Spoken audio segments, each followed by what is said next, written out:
ডাঙৰীয়াই তেখেতক সহযোগ কৰিছে জিলা আয়ুক্ত অনামিকা তৰৱাল ডাঙৰীয়ানী, জ্যেষ্ঠ আৰক্ষী অধীক্ষক প্ৰকাশ সোণোৱাল ডাঙৰীয়াকে প্ৰমুখ কৰি বিশিষ্ট অতিথিসকলে।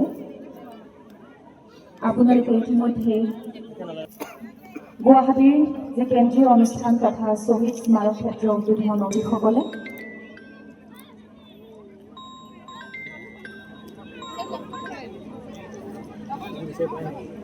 কেন্দ্ৰীয় অনুষ্ঠানটিৰ পোনপটীয়া সম্প্ৰচাৰৰ পাছতে জিলা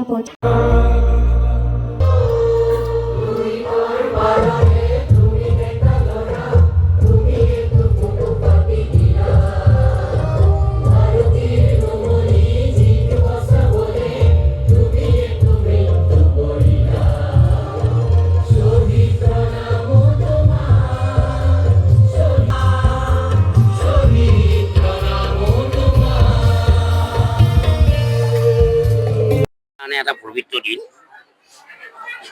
য'ত আজি অসমৰ শ্বহীদ দিৱস এই 10 ডিচেম্বৰটোৰে বহুত ছাত্ৰ সন্থাৰ ত্যাগে তেওঁলোকে আন্দোলন কৰিছিল আই মাতৃৰ কাৰণে।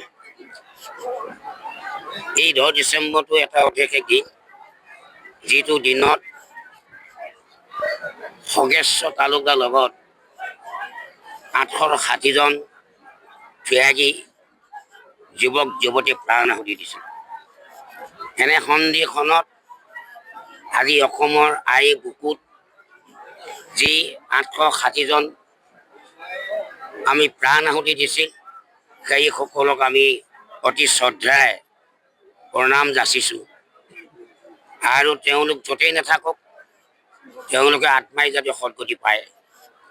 যিদিনা প্ৰথম খগেশ্বৰ তালুকদাৰ কেঁচাৰ তেজেৰে দুষ্টিকৃতি গাড়ীয়ে তেজাৰ তেজ বৈ উলিয়াইছিল, সেইদিনা খগেশ্বৰ তালুকদাৰে সেই কেঁচাৰ তেজেৰে লিখিছিল, তেওঁ তেজেৰে লিখিছিল, জয় আই অসম, মই মৃত্যু হ'লোঁ, মোৰ দেহৰ পৰা ওলাই যোৱা কেঁচাৰ তেজে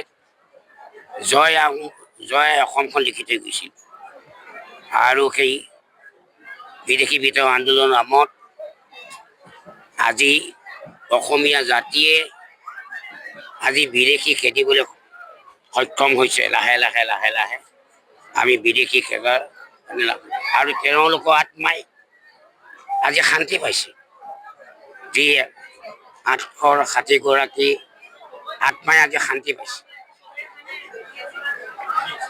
2019 চনত সৰ্বানন্দ সোণোৱালৰ মুখ্যমন্ত্ৰীৰ নেতৃত্বত প্ৰতিগৰাকী শ্বহীদৰ পৰিয়ালক 8 লাখ কৰি দিছিল আৰু ক্ষতিগ্ৰস্ত হোৱা পৰিয়ালক 2 লাখ কৰি দিছিল। আৰু আজি অসমৰ জনপ্ৰিয় মুখ্যমন্ত্ৰী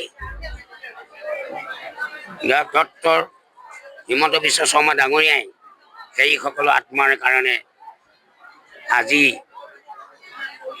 স্মাৰক আজি শুভ দিন কৰিছে।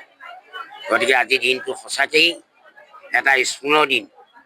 গতিকে সকলোকে মই আহ্বান জনাইছোঁ যে সেই 160 জন আত্মাই যাতে সদ্গতি পায়, তাৰ কাৰণে মই ভগৱানৰ ওচৰত পুনৰ প্ৰাৰ্থনা জনাইছোঁ।